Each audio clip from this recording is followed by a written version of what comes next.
KnifeDope. More dope. Come and get your fix. What's up, fuckers?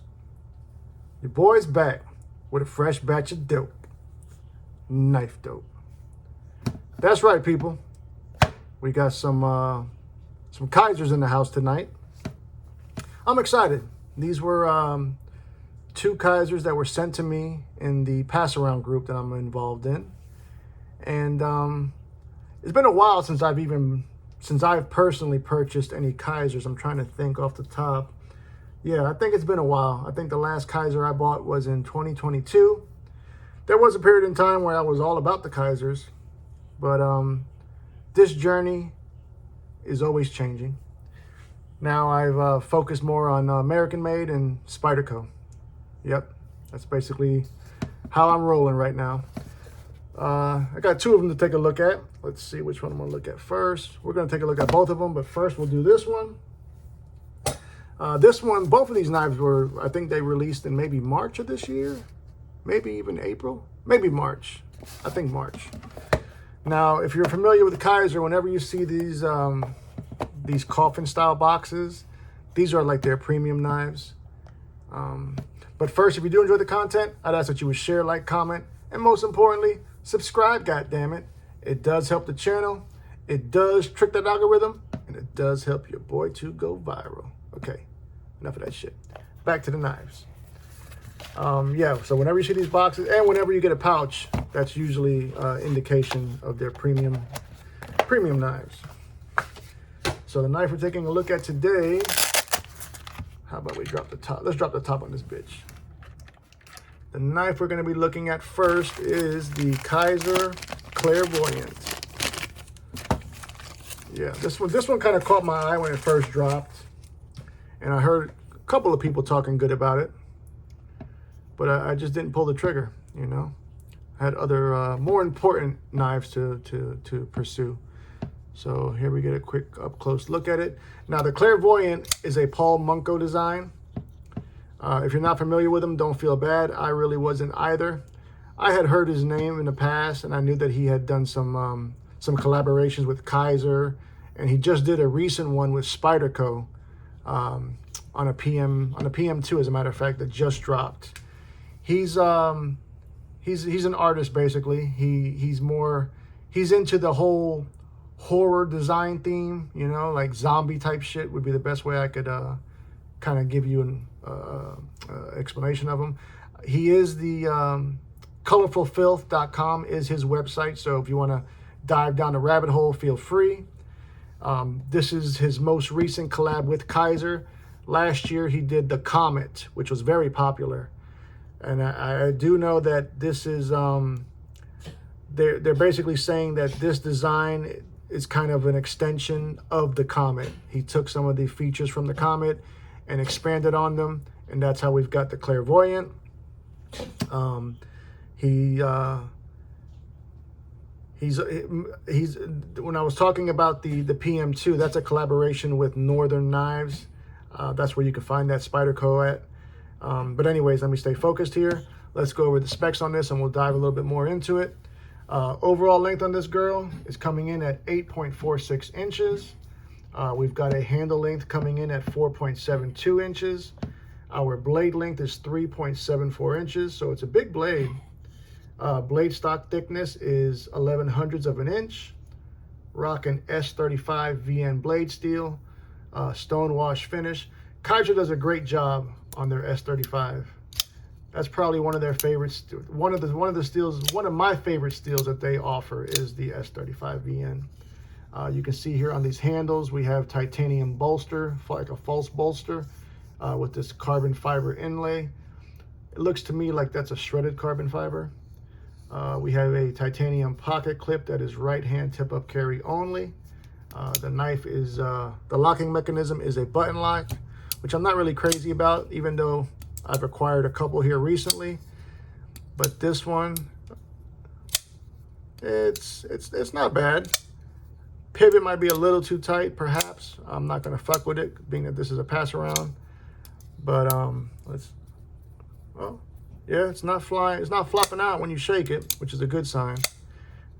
It does fly out there. I will give it that. Thumb studs is our only form of deployment. And the overall weight on this is 3.8 ounces. So to be such a big knife, you know, I guess we would consider that kind of light. Let's put up some other knives for some size comparison to give y'all a better idea. I'm going to come first with the good old USA. And that is none other than the Spyderco Shaman, baby. 15V rendition. So there you see the Clairvoyant is neck and neck with the Shaman. Next up, Monterey Bay Knives, Old Guard. Another fairly recent acquisition for me.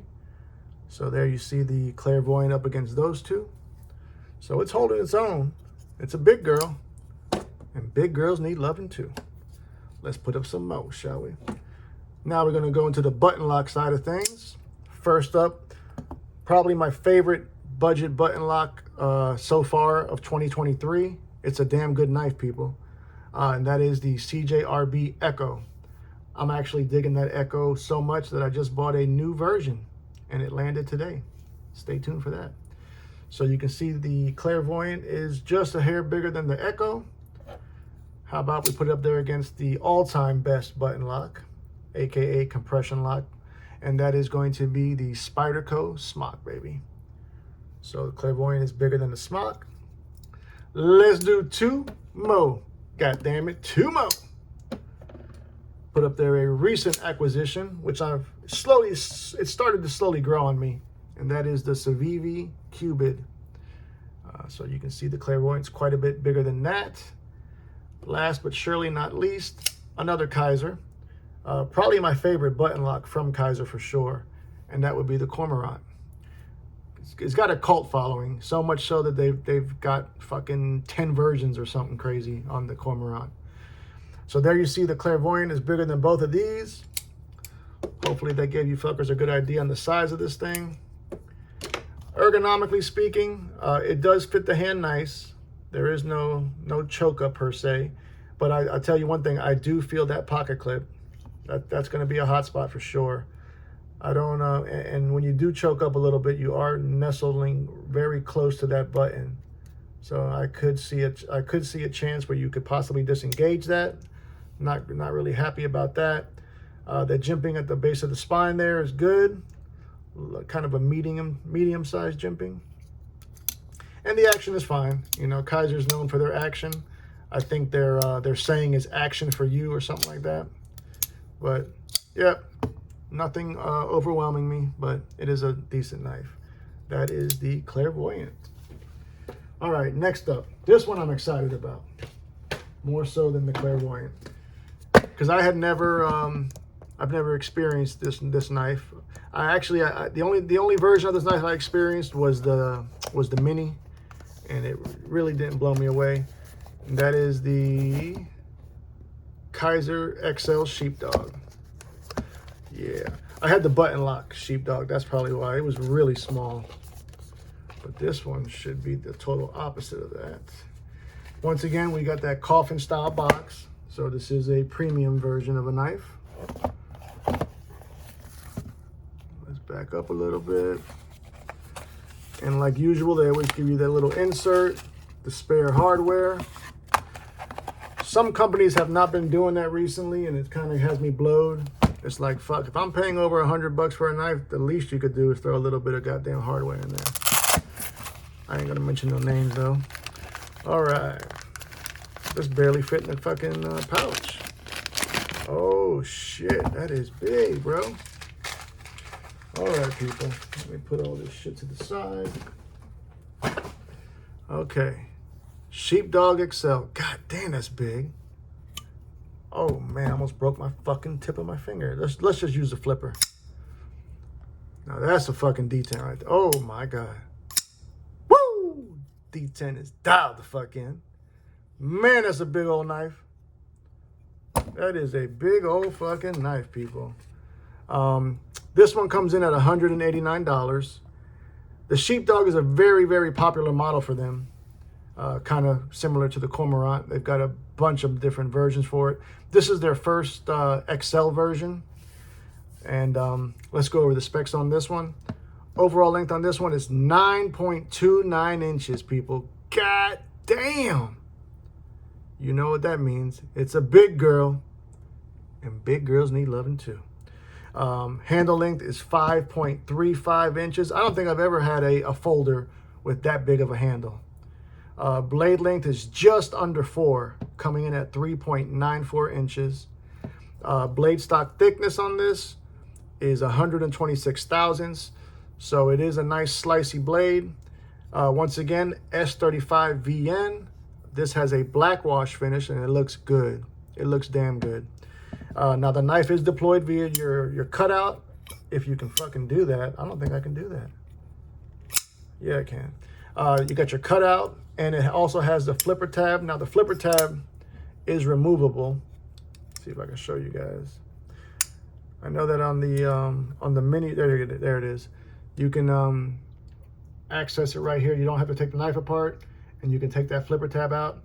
Now, do that at your own risk, goddammit, because with the flipper tab there, at least it stops.